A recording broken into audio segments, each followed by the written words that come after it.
Some breaking news out of Texas for you now. Police on the scene of a deadly shooting at an elementary school.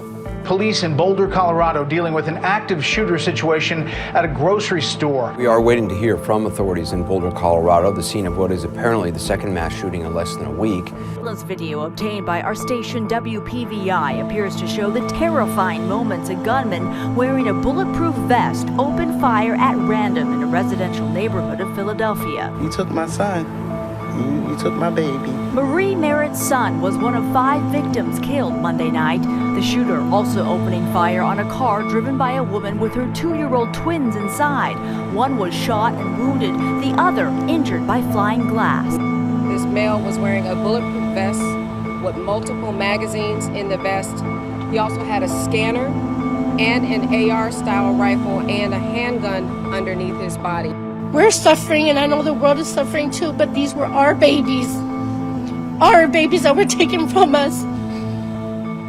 Welcome, I'm Paul Viollis, and this is Fact-Based News, a 30-minute docuseries centered on addressing the issues keeping Americans up at night. So, let's put it this way. If you're tired of watching TV and being completely overwhelmed with politically spun opinions and a lack of facts, you're in the right place. What we're going to talk about today is something that clearly is keeping Americans up at night, and that's mass shootings, the massive number of mass shootings. But more importantly, what we're going to talk about today are the common denominators associated with mass shootings, what you need to know to keep your family safe. Nothing more important than that, and that's what we're going to touch on today. I am extremely fortunate to have someone that I consider very close to me and also one of the leading clinicians on this subject in the United States. Bob VandePol is going to be joining me very shortly. And he's going to drill down, thankfully, in his area of expertise in mental health to shed a tremendous amount of light in a clear and concise manner that's going to be extremely valuable to you. So let's put it this way. If you know anyone that's struggling with a mental health issue, if you know anyone that's been adversely affected by violence in our community, which should amount to almost everybody, then this is a show that you need to watch. That being said, I want to start off by benchmarking this particular subject. What do I mean by that? I want to start off by talking about the empirical data, the statistical analysis about the main issues relative to mass shootings. So what are they? One, we know that mass shootings involve, obviously, a gun. So we're going to talk about gun-related violence. I'm going to give you the hard numbers, the factual information, no political spin, on how often it happens and who's perpetrating that. Bigger part about that is where they're coming from. So we're going to talk about that. From there, we're going to go a little bit deeper into the actual shooter. We'll talk a little bit about a behavioral profile, but we are going to go into the empirical data, the statistical analysis to give you the hard numbers about just how often someone struggling with a mental illness is a mass shooter. But before we go any further, I want to say something that's extremely important. And the reason I want to pause for a second is because it is critical for every single one of you that are watching this broadcast right now to know, even though you're going to find it staggering as far as the number of mass shooters that are struggling with a mental illness, the bigger picture here, the bigger picture is the vast majority of people struggling with a mental illness are not violent. In fact, the last thing they would ever do is hurt anyone, which is why you're going to find suicides are up so much.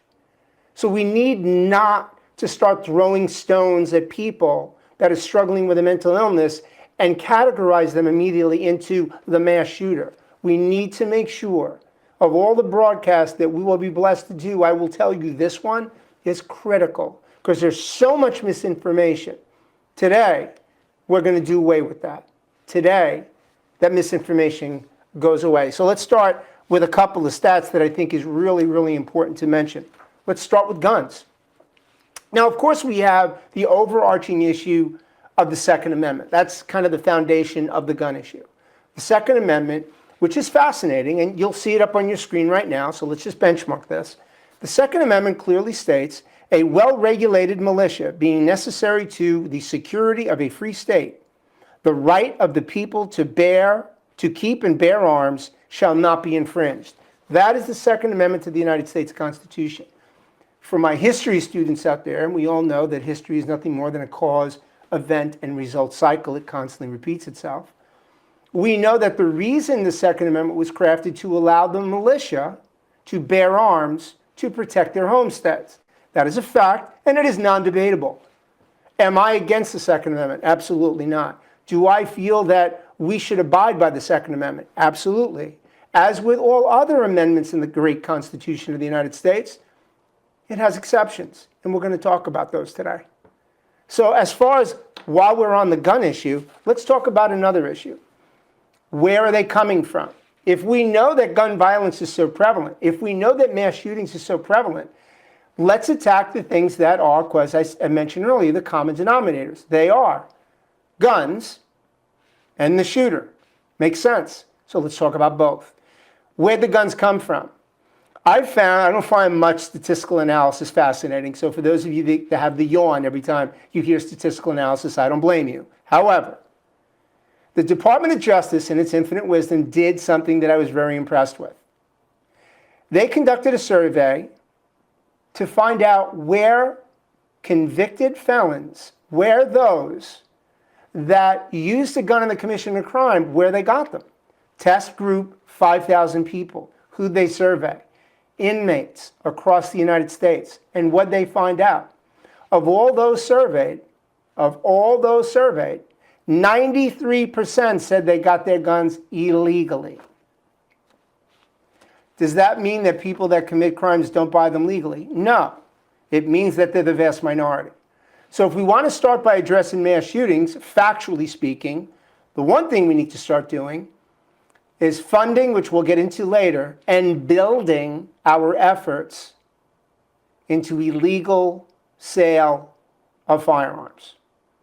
It's number one on our list. Second thing that we need to pay very close attention to, who's behind it? All right, so one of the numbers that I found interesting, 44,884 gun-related deaths in 2021. Of that number, ladies and gentlemen, 54% were suicide. 54% were suicide. The common denominators, the gun, the mental health issue. But the mental health issue and the caveat, as I just mentioned, is bearing in mind, the key part here is the vast majority of people that struggle with a mental illness are not the shooter, because they're more likely to be victimized. That's a fact. It's hard numbers. What's more or equally as alarming is I find, and I researched, and I didn't. Oh, stand corrected. I did not. One of our producers, someone who I value deeply, Emily, did a phenomenal job, as she does with everything else with this show, in gathering this empirical data. So she took a look at Psychiatric Times, PsychNet, and ColumbiaPsychiatry.org. And their numbers I found were staggering, because they make the statement that the contribution of serious mental illness to violent crimes involving a gun may be as low as 3%. When we got that, it didn't sound right to me. So what we did was we tasked our statistical analysis team, led by Emily, to look at every single one of the mass shootings as of June 22nd, 2023 in the United States. According to the Department of Justice, and that definition of 4 or more shot and killed in one incident, our own analysis showed that there were 40 mass shootings as of that date. 37 shooters were struggling with mental health issues, putting that number at 92.5%. So as we rally around this subject, and before I introduce our guest, I want to lay this out real quickly but concisely before we go on to the next level.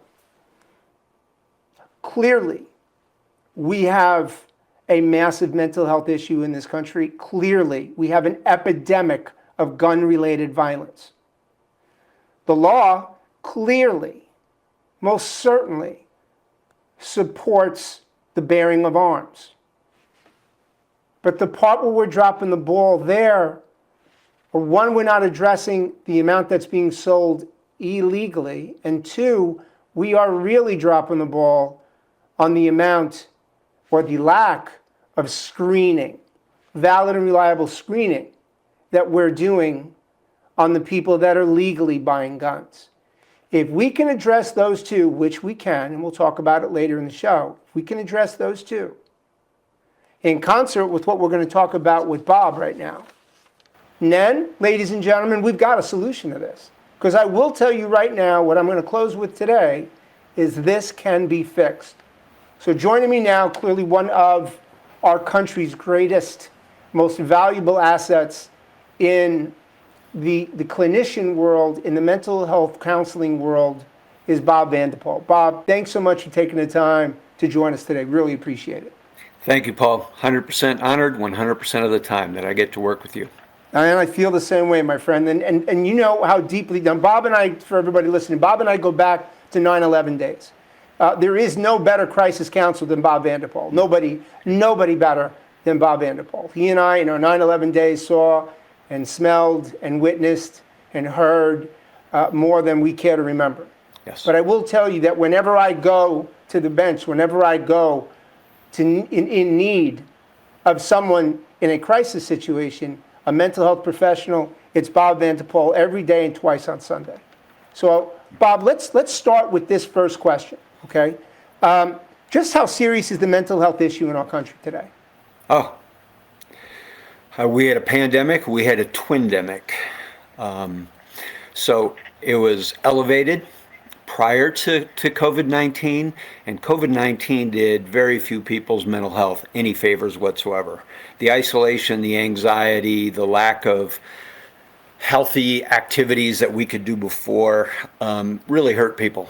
Anxiety is up tremendously, depression is up tremendously, addictions are up, domestic violence, all of the negative statistics that you'd look at really struggled. Relationships really struggled because many of the things that help relationships thrive were taken away. And so it was very difficult, and continues to be. It's also true that a lot of things stayed kind of on ice during COVID because everything was so focused on that, stayed on ice. And it's kind of like, you know what it's like when you're on mission, you don't let yourself feel, but then after the mission's over, it comes up. And it was like a lot of these mental health issues were born breach when COVID ended. Now, you and I go back a long ways, and we have worked more workplace violence and school shootings than both of us care to remember. Yeah. But it begs the question about the shooter. Now, you and I both have been in rare positions, more than most people in our world, that have actually interviewed people that have been directly involved in the shooting. We've interviewed survivors, which, as a brief sidebar, for those watching that may not know, that's where I started into this back in the mid-'80s. In this particular, from a behavioral side, in this particular field of shootings and mass shootings. So with respect to that, Bob, the big question is that I see all the time now, and that people want to know, is foreseeability. Yeah. Now what we see, and what everybody watching I'm sure will agree to, is that after a shooting, we hear, well, people say, I wasn't surprised, this guy had problems, and they start describing behavioral signs that we know are consistent to that profile, but were just never reported. So my question here is, just how foreseeable are these types of events based on some of the behaviors that this shooter will display prior to that shooting? Okay, sure can. And a lot of the foreseeability goes way back to childhood.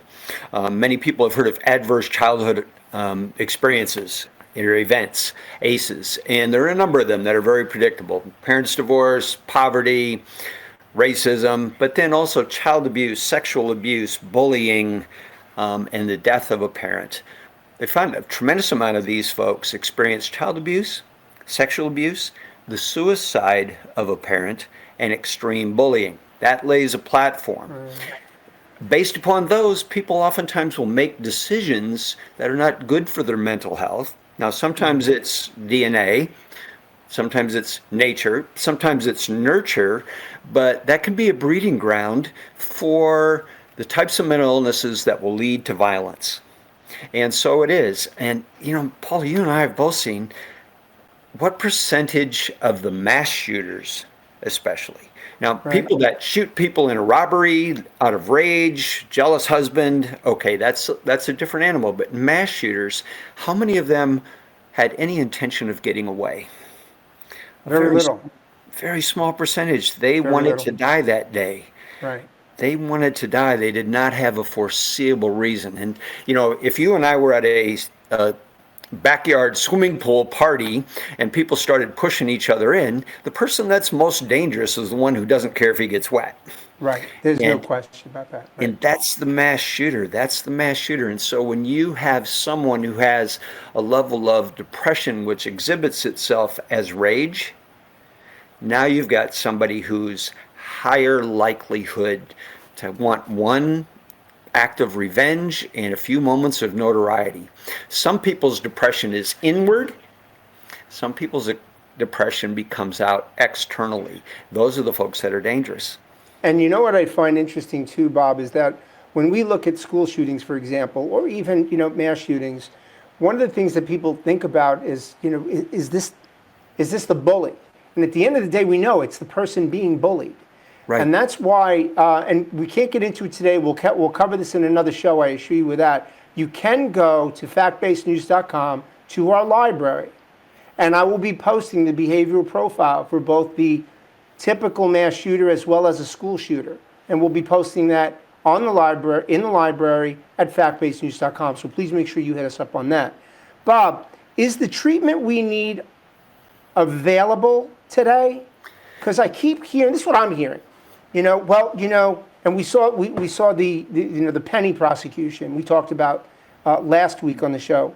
And we hear that Mr. Neely had a massive mental health issue that wasn't addressed. My question is mental health treatment available today?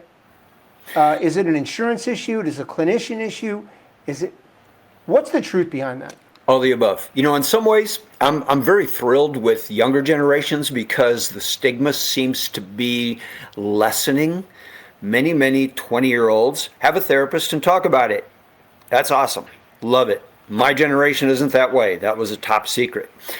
But the bad news is there's a tremendous shortage of mental health professionals in America. Especially if you're talking about psychiatry, which is a medical doctor who also has additional training. Horrific shortage. I've seen stats that talked about, the U.S., and you can do the math on this, the U.S. population is what? And 25% of Americans experience some level of mental illness, not necessarily the severe, but anxiety, depression, insomnia, some addictions. Nationally, it's one therapist for 350 people. And if you do the math on 350 times 25, that means everybody's got a caseload of 70 or 80, which is too big. In some states, it's as high as 1 per 800. There are also studies that talk about, when we're talking about suicide, the states that have the best access to mental health treatment have the lowest rates of suicide. Those that have the worst access have the highest rates. I bet you the same is true for shooting. Okay, so what we know for sure is that there are certain behavioral signs about these folks that do need help. We know that when we see people that are typically loners that have poor social interaction skills, where the job is the core of their identity, they don't accept criticism well, they typically have been picked on and stereotyped and pushed to the side. They want to send a message, hence that manifesto. They want to be heard, which is why you also find, ladies and gentlemen, most of the mass shooters will tell you what they're going to do before they do it. They brag about get-even plans. And what I find fascinating, Bob, is so many people come back and say, I didn't think he was serious. Right. So being that we do have this shortage, and that has to be addressed, and there are a number of issues that we need to repair our mental health system. Get it. God knows a lot of the systems need to be repaired. What are some of the things that you would tell our audience right now that if they saw X in a person, chances are they should really be seeing a therapist, because this behavior, and there's no, constant silver bullet answer here, but this behavior could lead to violent behavior? Okay. Well, the best predictor, as you know, the best predictor of violence is a history of violence. And especially to violence that would be mass, it's people that have felt invisible, that have felt powerless, that have felt like they have no outlet. They have no one who would listen to them and take them seriously. People want to be respected and honored. Mm-hmm. Everybody does. Everybody does. And when it's not available, then they act often impulsively in a way. People that have been unsuccessful in most relationships, so they isolate and they behave in a way that isolates them from the people that are nonviolent. But who's left? The other people who are feeling the same way. And so they read their manifestos, they go to their web pages, and then they share plans, and that becomes their new identity. So somebody who does not have a healthy, life-giving, moral reason to stay alive is the person that's most dangerous. And if there's somebody who acts out impulsively, somebody who acts out violently, somebody who acts out with rage, rage is common in every mass shooter. That sense of, I've been screwed, so you owe it to me. And I'm taking as many of you with me as I can. So Bob, as we finish this up for today, my last question to you is, for our audience, when they see something, and it could be a neighbor, it could be a coworker, it could be a family member, but when they see repeated behavior that's alarming, when they hear things that are alarming, what would you suggest they do? I think some of the best friends in the world are those who will tell you you have a beautiful smile and will point out when you have spinach in your teeth. Mm-hmm. I care enough about you to risk having an awkward conversation. And so our tendency when we see those things is to pull away from those people. That's exactly the wrong thing to do. We need to have the courage to lean into it and to say, hey, I've known you for a while, and I've noticed some changes. I've seen this and this and this and this. Those concern me. Are you okay? Are you feeling, you can even ask the question, are you thinking about killing yourself? What a loving thing to say. Awkward, but a loving thing to say. I want you to know I'm here for you. I want you to know I care about you. I honor you. I respect you. I'm going to listen no matter what you have to tell me. That's great insight, because the last thing somebody wants to do, Bob, is say to themselves, I wish I would have. I wish I would have. So, with that, I will tell everybody there's going to be information on the show's library about how to get in touch with Bob. We will be posting on the show's library the behavioral profile that we talked and some crisis numbers that you can call if in the event that you see something like this where you can be actionable. Bob, I can't thank you enough for today. As always, grateful for you, buddy. And you know what? God willing, we're going to do this again very, very soon. Amen. Thanks for joining. Take care. So I want to go right now to some questions that we had that came in from the audience. And one of the questions that I spent a little bit of time on comes from Mary Catherine in Georgia. And she wrote, due to the number of mass shootings that are still happening, it is evident the practices we have in place aren't working. I agree with that one, Mary Catherine. What can we do to keep guns out of the hands of people who shouldn't have them? It's an interesting question, Mary Catherine, and I'm glad that you asked it. We touched on a little bit about that today, but it serves as a nice recap to some of the things we've already talked about. And that is, one, we need to do a better job at funding groups like the ATF and DEA, FBI, and local police, and going after illegal guns. Because if we can address that 93% number, we are a quantum leap ahead of where we are today. Because we know that's where the majority of convicted felons, the majority of perpetrators that are using guns in the commission of crimes are getting them. They're getting them illegally. Two, what we can do, we can hold elected officials accountable. Imagine that. A message to elected officials, instead of being so concerned with keeping your job? How about being more concerned with doing your job? Because at the end of the day, all the false rhetoric after shooting about we're cutting down on guns, stop, because no one believes you. At the end of the day, what we need to focus on is proper screening of those that are entitled to carry a gun. 1 in 6 Americans are on antipsychotic medication. 1 in 6. That's a lot. I can tell you right now, we need to drill down a little bit more as part of our selection process as to who gets a gun, as to is somebody to make sure that they are mentally capable of making the decision to exercise deadly physical force. And if some of these things that we talked about today could be incorporated in the testing part of this, Mary Catherine, I think that we would see a big improvement as to where we are today with mass shootings and where we are today with gun violence and where we are today with the common denominators of mental health into mass shootings. If we can incorporate those, I think we're a quantum leap ahead. But I appreciate the question. And at this part of the show, what we always like to do is we like to come down to our board, the good old board, the cork board. For those of you my age, you will remember a cork board. For those of you not, you won't even know one existed. But what we're going to do is use this as a time where we can recap what we talked about today. Why?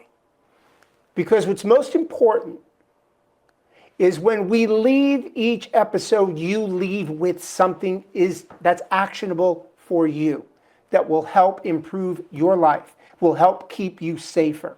That is why we are doing this show. That is why we created this docuseries. That is why fact-based news is so important, because it's the facts that you need to help keep your family safe. Nothing more important than that. So number 1 for today on the cork board, understanding who the shooter is the key to mitigating mass shootings.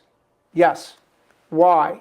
Because as Bob pointed out, so professionally as he always does, as Bob pointed out, there are things that we can do.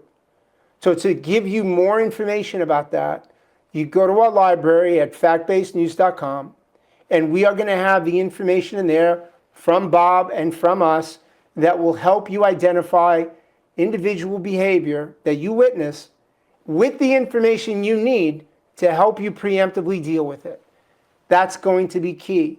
Remember, out of the 40 shooters so far this year, as of June 22nd, 37 had a mental health issue. So by addressing that, we're a big leap into reducing this phenomena of mass shootings. Number 2, creating a valid and reliable gun screening process is a mitigation requisite. Why do I say that? Because what we have is meaningless. It's ridiculous. You know, I remember covering the Parkland shooting, and the one thing that was this resounding message was that we're so proud of the students because they're going to make a difference. They're going to change anything. And I was asked about that live on TV, and somebody said, Paul, what do you think about that? And I said, you know, I applaud the students. God bless them. But at the end of the day, it's not going to happen.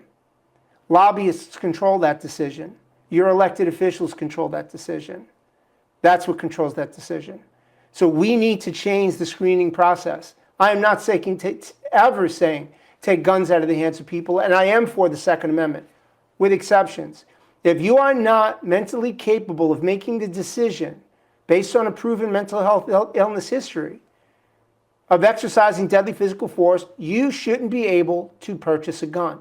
Now we've addressed the 93% by helping law enforcement aggressively go after the illegal guns, and we're addressing the number of people, unfortunately, that lead to mass shootings, that small number out of the total people that are struggling with mental illness. But it's something we have to do. 3, we need to fund and fix police problems to address the mass shootings. I just mentioned that. Why? Over $75 billion has been sent to the Ukraine. Look, I have nothing against the people from the Ukraine. I love everybody. But we need to take care of America first. We need to take care of each other. We need to fix our problems. We need to fix us. And we're broken. And we need money to fix a lot of these problems. Police enforcement is one of them. 4, you, the voter, need to do a better job at holding your elected officials accountable. Right, you need to do a better job calling you out. How much do you know about the people you put in office after you put them in office? So don't complain about it. Do something about it. Hold them accountable. Find out how they're voting. Ask them to be accountable. We can do a better job at that. Insurance offerings, we need to take a look at what's being offered to help people with mental health issues. We need to do a better job at controlling that. And last but not least, ladies and gentlemen, this can be fixed. From all the things we talked about, this can be fixed. But a lot of that's up to us. So the question is, are you in? I am. Are you in? I'm going to leave you with information that's going to help you, that's going to give you the ability. How to get in touch with me is going to be out there. Guys like Bob, that information is going to be there. So I'll put this on us now. If we want to fix this, let's roll up our sleeves and let's get it done. You can always get us on all the social media platforms, Facebook, Twitter, Instagram, LinkedIn, so write us. Let us know your thoughts. If you have questions, if there are shows you want us to do, come back to us and let us know. Because making sure you get the information you need is the reason why we're doing this show. I'm Paul Viollis, and this is Fact-Based News.